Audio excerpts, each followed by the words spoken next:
Hola gente, ¿cómo están? Les doy la bienvenida a la lección número 12 del curso de programación básica. En esta lección vamos a aprender sobre ciclos y más específicamente sobre el ciclo for. El ciclo for es la estructura cíclica más sencilla que existe y de hecho en Kotlin es especialmente más simple en comparación con otros lenguajes. Así que comencemos. Veamos primero una definición. ¿Qué es un ciclo o bucle? En programación a los ciclos también se les suele llamar bucles y se trata de estructuras de código. Así como existen las estructuras condicionales que ya hemos visto previamente, estas se llaman estructuras cíclicas y se utilizan para iterar o repetir un mismo bloque de código por un determinado número de veces. Es por esta razón que se les conoce como ciclos. Y en cuanto al ciclo for, en Kotlin se trata de la estructura cíclica por excelencia, ya que for nos permite iterar a través de colecciones o rangos de números según lo necesitemos. Somos nosotros quienes definen el rango de números, por ejemplo, si se trata del 1 al 10, del 1 al 20, etc. Esta será la cantidad de repeticiones que tendrá el bloque de código. En cuanto a colecciones, dependerá de la cantidad de elementos que contenga. ¿Y cuáles son los usos que podemos darle a los ciclos? Primero que nada también nos permiten controlar el flujo del código, pero esta vez en un bucle. Podemos ciclar el código en un mismo bloque hasta que las condiciones que definimos se cumplan o dejen de cumplirse. Por otro lado, también nos permiten mejorar la interacción con las colecciones y sus elementos. Si necesitamos repetir una serie de instrucciones por cada elemento de una colección, ya no tendremos que repetir estas instrucciones, sino simplemente iterarlas con un ciclo. Esto también nos ofrece menos redundancia. Al iterar el bloque de código ya no necesitaremos tampoco duplicarlo. Ahora sí, esta sería suficiente teoría. Nos vamos a Kotlin Playground para ver de forma práctica los ciclos. Ya estamos en el editor y lo primero que vamos a hacer es crear un ciclo for. Para esto escribimos for, abrimos paréntesis y luego con llaves abrimos el bloque de código. Es este bloque el que se va a repetir las veces que definamos, el que se va a iterar. ¿Dónde definimos esto? Como suele ser entre los paréntesis. Aquí crearemos una variable. Para esto no necesitamos utilizar la palabra var, simplemente escribimos el nombre. Por ejemplo, yo la llamaré simplemente i, luego escribimos in. Y aquí voy a definir la cantidad de repeticiones. Para esto voy a escribir 1.range to y entre paréntesis le mandaré el número 5. Veamos ahora qué significa esta instrucción de aquí. Aquí yo estoy utilizando el número 1, que puede ser un entero cualquiera, como el inicio de mis iteraciones. Luego utilizo el punto para acceder a los métodos de los números enteros. Así como las listas te ofrecían funciones como add, remove, clear, también los números enteros, las cadenas de texto y básicamente cualquier tipo de dato te ofrece distintos métodos con distintas funcionalidades. En el caso de la función range2 te permite crear un rango de números entre el número entero en cuestión y el número que le mandes entre paréntesis, por lo que aquí yo estaría creando un rango de números que va del 1 al 5.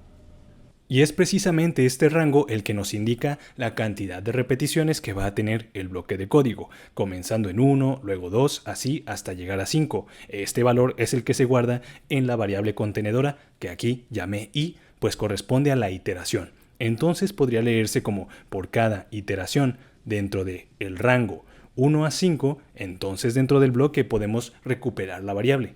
Si aquí llamamos a la función println y le mandamos i, vamos a comprobar.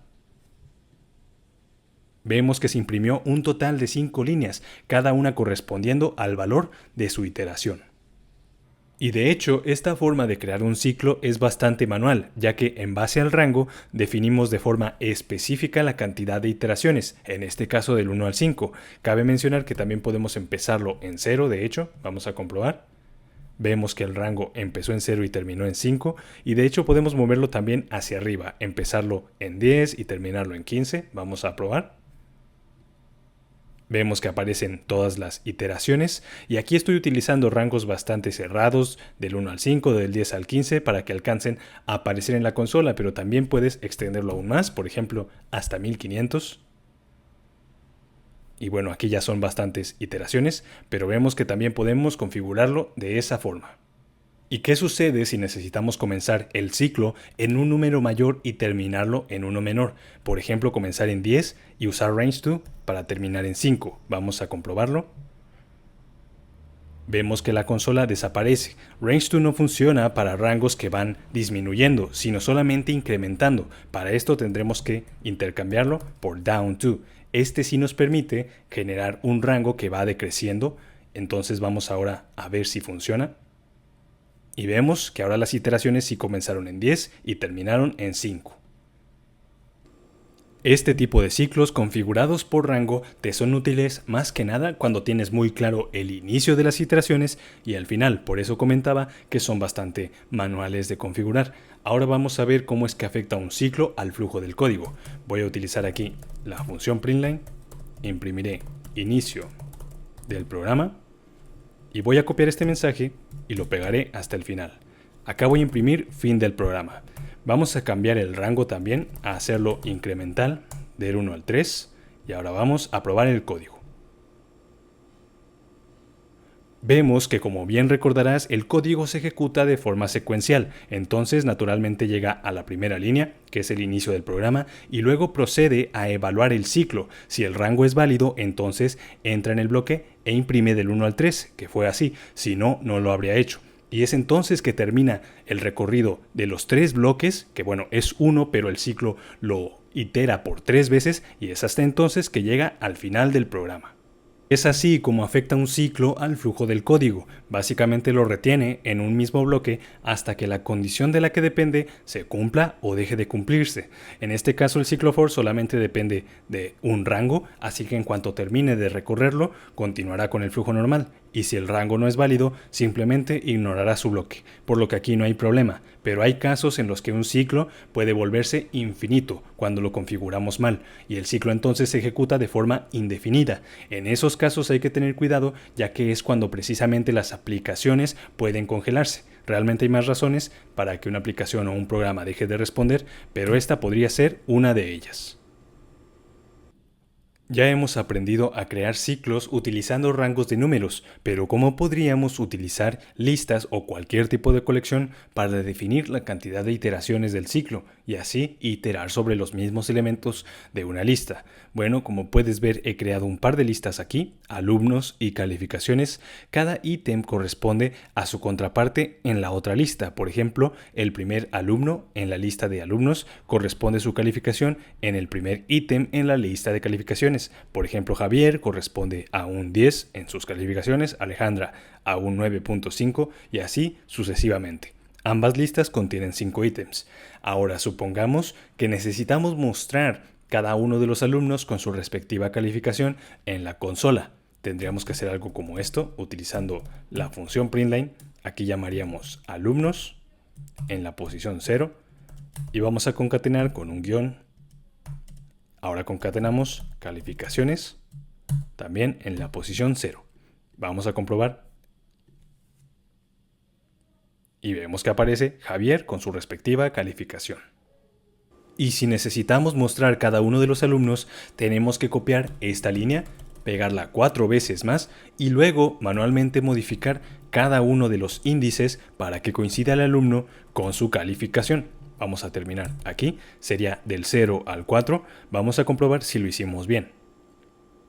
Vemos que en efecto aparece cada alumno con su calificación correcta, pero aquí solo se trata de 5 alumnos. ¿Qué pasa si se tratara de 10, 20 o hasta 100 alumnos? ¿Acaso tendríamos que copiar esta línea, pegarla 100 veces y modificar todos los índices? Si lo hiciéramos de esa manera, estaríamos introduciendo mucha posibilidad de error, de equivocarnos y mostrar alguna calificación que no corresponda con algún alumno. Para esto es que se puede utilizar el ciclo for para recorrer las listas, así que eso es lo que veremos a continuación. Primero vamos a cerrar la consola, vamos a eliminar estas líneas de aquí y aquí voy a agregar un par de espacios. Entre estos espacios vamos a crear el ciclo for.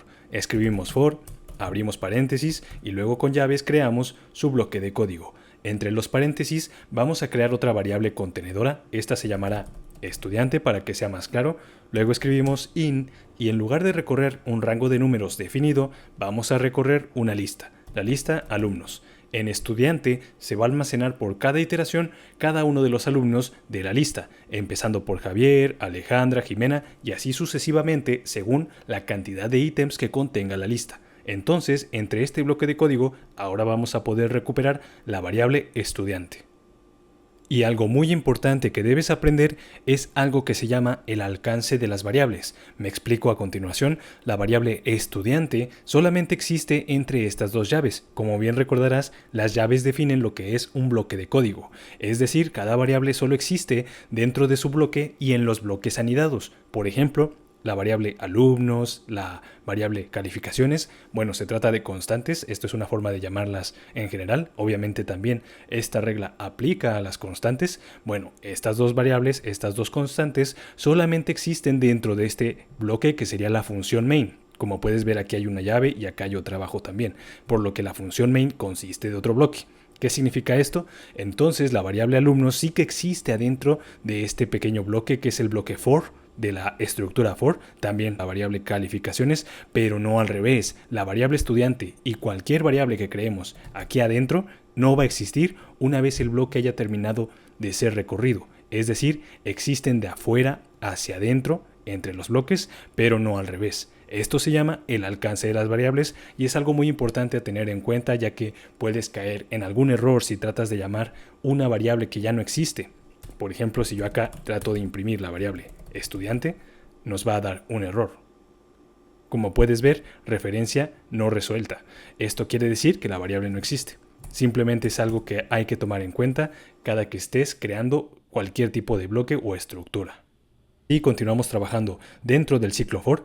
Para esto voy a cortar esta línea de aquí, la voy a reutilizar, puesto que tenemos que imprimir cada uno de los alumnos con su respectiva calificación.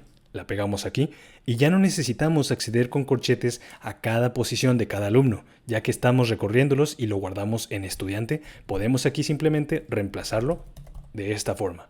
Así ya estaría la primera parte del texto y ahora tenemos que ver la forma de encontrar la calificación que le corresponde, la posición que corresponde a cada estudiante. Para esto voy a crear acá una variable. La llamaré index, esto significa índice en español o posición y es la posición de la calificación que queremos encontrar. Voy aquí a asignarlo a alumnos y luego aquí voy a utilizar una función de lista que se llama index of, índice de o posición de, y le voy a mandar el estudiante. ¿De acuerdo? Y tal vez sea obvio, pero por si acaso voy a explicar brevemente qué sucede en esta línea de aquí. Al mandarle estudiante a la función indexOf, esta nos retorna su posición, la posición que le corresponde dentro de alumnos. Esa es la funcionalidad de indexOf. Entonces esa posición la guardamos en index y ahora podemos utilizarla para acceder a la misma posición en calificaciones, ya que nos consta que la posición de cada alumno corresponde a la misma en calificaciones. Así que aquí reemplazamos el 0 y debería demostrárnoslo correctamente. Vamos a comprobarlo. Y vemos que nos aparece Javier con 10.0, Alejandra con 9.5 y así sucesivamente. Quiere decir que ahora funcionó de forma más automática. No tuvimos que imprimir manualmente cada línea y modificar cada uno de los índices.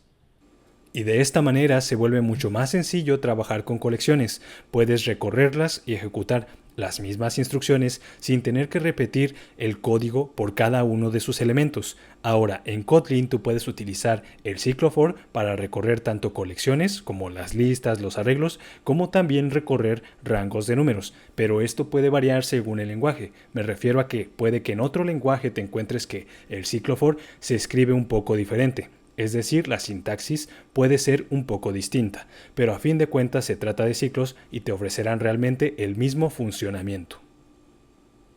Es tu turno de practicar con el ciclo for. He preparado este ejercicio que te explico a continuación. Como puedes ver, creé dos listas, la lista números y la lista números al cuadrado, es decir, numbers y square numbers.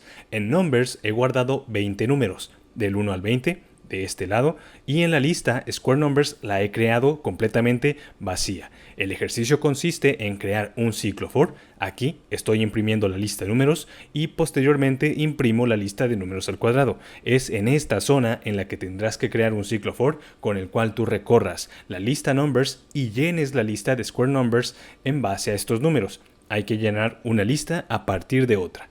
La misma lista se llenará en cuanto hayas terminado de recorrer los números y simplemente hay que guardar los números al cuadrado en la lista de números al cuadrado. Por ejemplo, en la primera iteración tendrás que multiplicar 1 por 1. El cuadrado es simplemente el número multiplicado por sí mismo. Entonces multiplicas 1 por 1 y lo guardas en square numbers con la función add. En la siguiente iteración multiplicarás 2 por 2 y el resultado lo guardas en square numbers. En la siguiente iteración multiplicarás 3 por 3 y así sucesivamente hasta que hayas recorrido toda la lista. Aquí ya agregué el print line para números, entonces cuando tú ejecutes el ciclo llenarás la lista de números al cuadrado y finalmente imprimirás su resultado. Y algo que posiblemente ya hayas notado es que entre mutable list of y el primer paréntesis he agregado esto de aquí, menor que int mayor que. Lo he agregado en ambas listas y es una forma más sencilla de indicarle el tipo de ítem que va a contener a la lista. También se lo puedes indicar así a los arreglos y otro tipo de colecciones, y he escogido esta sintaxis que es más rápida, ya que cuando tú creas una lista que está completamente vacía, forzosamente le tienes que indicar también el tipo de ítem que va a contener, ¿de acuerdo? Así que te deseo mucha suerte con este ejercicio. Por esta lección sería todo. Muchas gracias por haberme escuchado y te espero en el siguiente tema.